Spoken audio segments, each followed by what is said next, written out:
Saudara-saudari yang terkasih, jumpa lagi dalam renungan mingguan hari ini, Minggu tanggal 4 April 2021, Hari Raya Paskah. Bersama saya Romo Thomas Suratno SC dari Paroki Cilandak, Jakarta Selatan, mendengar dan merenungkan sabda Tuhan, yakni firman Tuhan yang tersurat di dalam Injil Yohanes, bab atau pasal 20, ayat 1 sampai dengan ayat 9.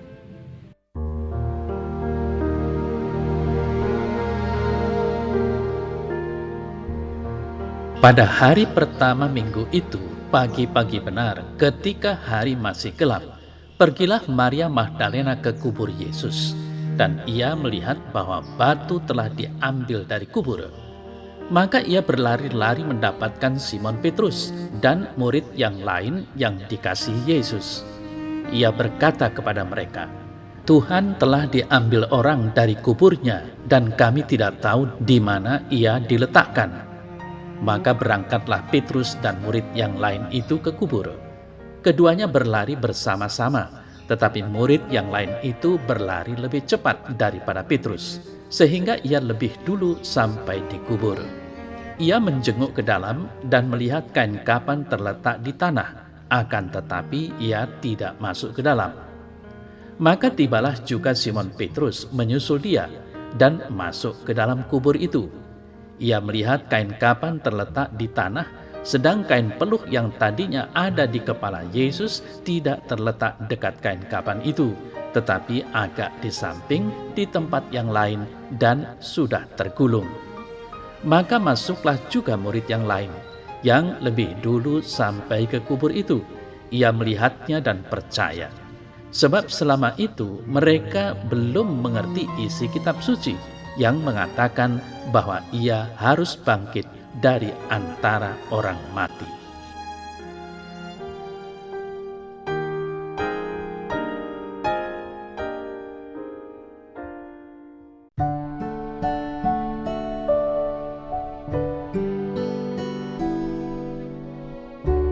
Saudara-saudari yang terkasih, hari ini kita merayakan Hari Raya Paskah.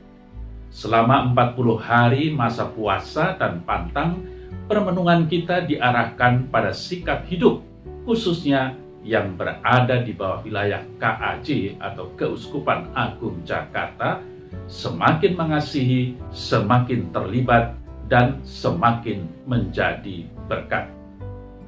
Retret Agung dan APP, Aksi Puasa Pembangunan, yang kita laksanakan selama masa Prapaskah, sebenarnya menjadi sarana yang bagus untuk mendekatkan kita dengan Tuhan Yesus. Dalam arti apa saudara-saudara yang terkasih mendekatkan diri dengan Yesus?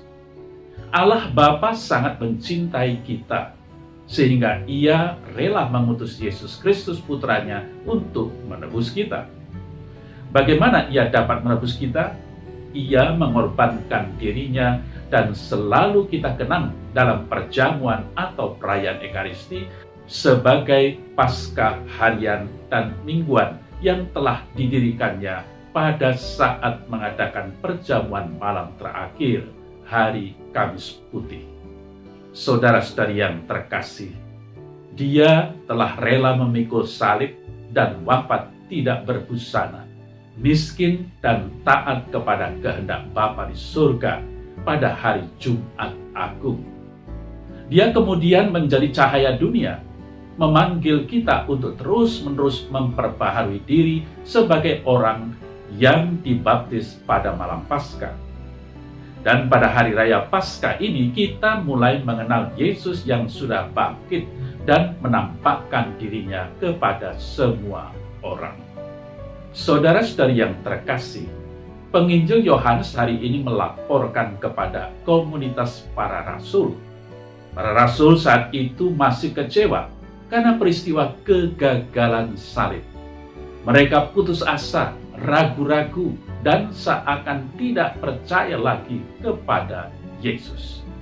Lebih lagi ketika melihat makam kosong, bukti-bukti autentik dalam kitab suci dan tradisi gereja yang pernah mereka dengar diremehkan begitu saja.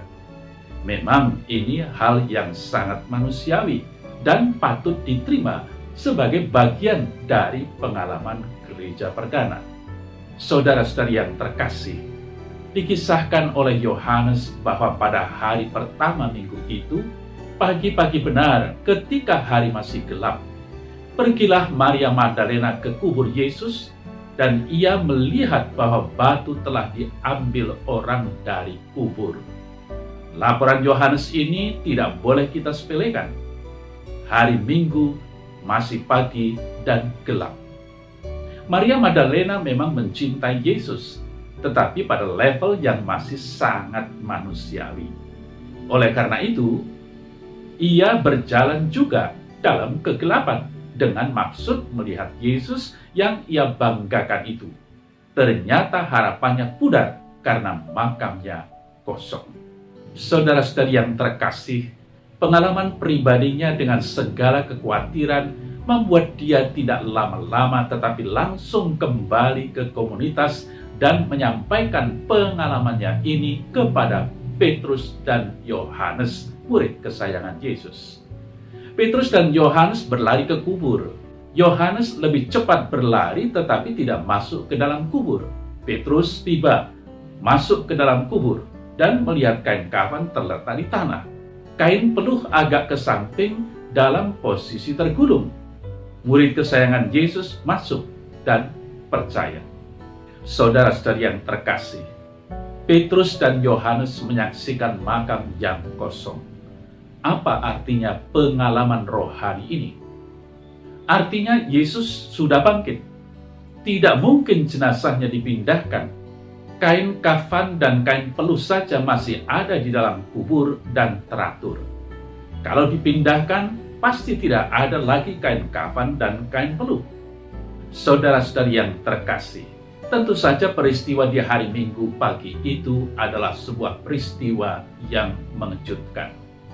Peristiwa itu belum pernah terdengar dan belum pernah terjadi di seantero dunia ini. Kubur yang dimana diletakkan jenazah Yesus dikunjungi para wanita pagi-pagi itu ternyata telah terbuka tutupnya. Dan bahkan tidak ada lagi jenazah di dalamnya. Cuma kain kafan, kain peluh yang tergeletak di sana menjadi saksi bisu. Tuhan telah diambil orang dari kuburnya dan kami tidak tahu di mana ia diletakkan. Demikian kesaksian Maria Magdalena di pagi buta. Mengejutkan, panik, bertanya, dan cuma kubur kosong. Pertanyaan-pertanyaan itu pun terjawab oleh murid kesayangan. Ia melihat dan percaya. Saudara-saudari yang terkasih, melihat dan percaya adalah jawaban atas segala pertanyaan yang tak terjawab itu. Percaya mengungkapkan ketidakberdayaan, keterkejutan akan suatu kepastian. Percaya yang bersumber pada sabda Yesus sendiri, pada firman yang ada dalam kitab suci, bahwa ia harus bangkit dari antara orang mati. Itu berarti segala ketakberdayaan, keterkejutan, ketidakmengertian, kesulitan, dan penderitaan, serta segala-galanya yang tak terjawab dalam hidup ini justru mendapat jawabannya dari kitab suci.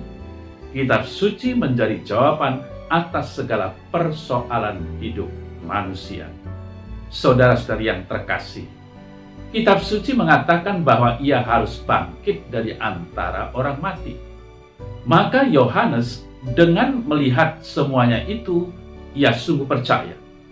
Sebab jika Kristus tidak bangkit, maka sia-sialah iman kita. Ini yang luar biasa. Maka kita bangga atas iman kita, iman akan Kristus yang bangkit. Namun Rasul Paulus mengingatkan, kamu telah menerima Kristus Yesus Tuhan kita, maka hendaklah hidupmu tetap di dalam Dia. Hendaklah kamu berakar di dalam Dia dan dibangun di atas Dia. Hendaklah kamu bertambah teguh dalam iman yang telah diajarkan kepadamu. Dan hendaklah hatimu melimpah dengan syukur. Kolose 2 ayat 6 sampai dengan 7. Nah, saudara-saudari yang terkasih, Bagaimana pengalaman ini dapat kita refleksikan? Pengalaman kedua murid ini memang menarik perhatian kita. Secara eklesiologis, figur Petrus dan Yohanes sangat kuat. Petrus adalah figur kepemimpinan atau hierarki. Figur Yohanes adalah karismatis. Maka gerak tubuh mereka menandakan Yohanes sebagai figur karismatis lebih cepat karena gerakan Roh Kudus di dalamnya. Yohanes mungkin sudah percaya bahwa Yesus pasti bangkit dari antara orang mati. Tetapi supaya karisma itu bisa diakui gereja, maka butuh pengakuan hierarki atau pemimpin gereja. Dengan demikian ia melihat dan percaya. Sedangkan Petrus, saudara-saudari yang terkasih, adalah figur hierarki. Bijaksana, maka gerakan fisik lebih lambat, tetapi ia harus masuk ke dalam kubur sehingga dapat berani bersaksi. Di sini figur karismatis dan hierarki bertemu di dalam kubur dan percaya. Yesus harus bangkit dari antara orang mati. Hal lain yang kiranya tidak perlu kita sepelekan adalah Maria Magdalena yang mewakili umat atau gereja dalam kisah ini, bahwa hierarki atau otoritas kepemimpinan telah memberi kesaksian iman tentang kebangkitan Kristus. Saudara-saudari yang terkasih, jalan pikiran Yohanes sebagai figur karismatis di depan kubur Yesus. Ia melihat dan percaya. Tentu saja, Yohanes menyimpulkan bahwa Yesus sudah bangkit, dengan demikian dia percaya. Gereja juga kiranya mengalami pengalaman Yohanes dan Petrus ini. Petrus menurut Injil Lukas masih merasa heran ketika melihat makam kosong dan memikirkan apa yang terjadi. Saudara-saudari yang terkasih, selanjutnya apakah Petrus dan Yohanes berhenti di sini saja? Penginjil Lukas dalam Kisah Para Rasul menggambarkan bagaimana Petrus dengan berani menceritakan kisah perjalanan Yesus. Puncak perutusan Yesus adalah dalam mewujudkan misteri Paskah. Itu sebabnya di depan Kornelius, Petrus berani berkata tentang kehidupan Yesus secara singkat, mulai dari kehidupan misioner Yohanes Pembaptis yang menyiapkan jalan bagi Yesus Kristus. Yesus orang Nazaret menurut Petrus telah diurapi dengan Roh Kudus dengan kuat kuasa. Yesus juga berkeliling dan berbuat baik. Ia telah dibunuh dengan cara digantung di salib, tetapi Allah telah membangkitkannya pada hari ketiga. Yesus yang bangkit juga menampakkan dirinya. Barang siapa percaya kepadanya akan mengalami pengampunan dosa. Tentang kesaksian, Petrus berkata kepada Kornelius, "Kami telah makan dan minum bersama dengan dia setelah ia bangkit dari antara orang mati." Kisah Para Rasul 10 ayat 41. Saudara-saudari yang terkasih, Maria Magdalena pertama mendapat kehormatan disapa oleh Yesus yang bangkit. Dan ia menerima tugas mewartakan tentang sukacita kebangkitan Yesus itu. Paskah Kristus menjadi Paskah Maria, karena Maria Magdalena telah bangkit dari kejatuhan dan kelemahannya dan dipercayakan untuk mewartakannya. Maka saudara-saudari yang terkasih, merayakan Paskah Tuhan mengajak kita juga untuk bangkit dari segala kelemahan dan dosa-dosa kita. Kelemahan, salah, dan dosa adalah kubur yang telah menguburkan kita dari karya kasih dan keselamatan yang dibawa oleh Yesus yang bangkit. Kita harus bangkit dari keegoan kita, dari semangat konsumerisme, hedonisme, keserakahan, ketidakadilan, kebencian, kecemburuan, iri hati, dan sebagainya. Itulah kubur yang menutup hati dan hidup kita, saudara-saudari yang terkasih. Dan kita harus bangkit bersama Kristus yang bangkit. Kita harus mau dan berani untuk meninggalkan dan menanggalkan semuanya itu, agar kita pun bangkit jaya. Kita bangkit menjadi manusia Paskah, menjadi manusia baru, dengan semangat kebangkitan Tuhan. Selanjutnya, saudara saya terkasih, kita yang telah mengalami Paskah Kristus, kita pun diberi tugas untuk mewartakan dan memberi kesaksian tentang kebangkitannya kepada orang lain. Pengalaman Paskah yang membahagiakan tidak boleh disimpan sendiri, tetapi harus dibagi, diwartakan kepada orang lain. Kita harus membuka kubur-kubur yang menutupi hati dan hidup kita dengan bangkit bersama Kristus yang bangkit jaya. Saudara-saudari yang terkasih, sebagaimana dalam situasi kita saat ini, kita juga harus menjaga kesehatan diri, menjaga keselamatan diri, dan juga kesehatan orang lain untuk mematahkan mata rantai penyebaran virus corona yang sedang melanda. Menjaga kebersihan diri dan lingkungan, disiplin diri dan tetap di rumah.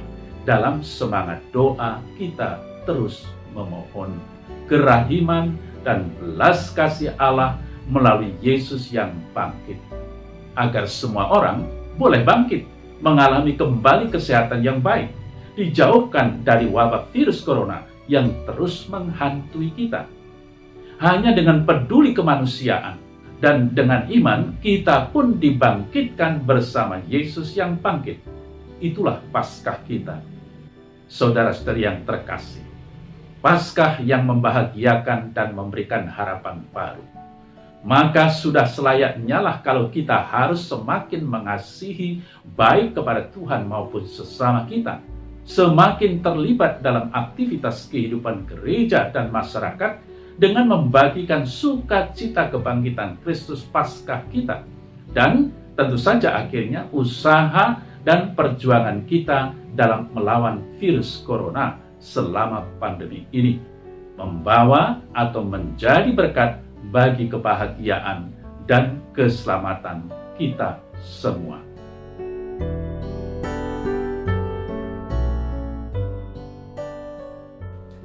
Dalam nama Bapa dan Putra dan Roh Kudus. Amin.